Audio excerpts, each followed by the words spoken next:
So the other day I was on the Instagrams and I got a message from somebody who's learning how to smock, and they were really confused on like if you stop, like if you're running low on thread, like here I am with my smock and I'm running low on thread, you go to knot off. So what I do to knot off is I go through the pleats once and then I go through them again, and I go through that loop twice and I pull tight, and that allows me to knot off. Now their question then was, how do you start again? And I think it's a great topic, especially, well, it's a great topic for beginners because I can see her confusion, because you kind of have to backtrack a little bit.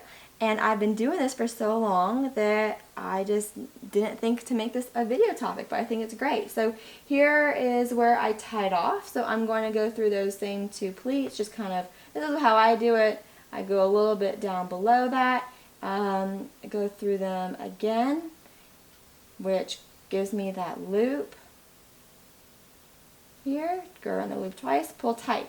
Now I'm going to go to the front side of my work, and you can see, let me make sure this is in focus. So I actually, in my last stitch goes into this valley right here. This is where she was getting confused, and I see her confusion, so let's work it out. My last stitch goes into this valley right here, okay? And then I went behind and I knotted off like I just showed. So now when I bring up, I'm going to bring up, you can see my needle, it kind of backtracks, you know, because that's where the pattern goes. You can see I'm doing this little trellis thing, it goes up into here. So the next part of the trellis is going to have to come down from here. So I kind of backtrack a little bit with my needle.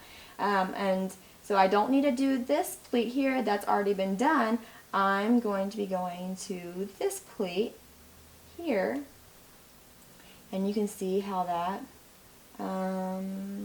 sort of continues the pattern, you see? Now I am smocking with, hope that makes sense, I am smocking with pearl cotton, and particularly if you are a beginner, I highly recommend pearl cotton. It's a lot easier to work with than DMC floss. I have a video on how to smock, okay, and you can use that video to learn how to smock with DMC floss or pearl cotton or any other fiber that you want. It just goes over the stitches on how, like the basic geometric stitches on how to smock. Now, if you're a beginner, and you can see in that video that I use floss, and one of the things I talk about in that video is that you've got to, you know, keep twisting your fiber to make sure that those individual strands of floss stay kind of flat and not twisted up on your stitches, because that will give you a hot mess in a hurry.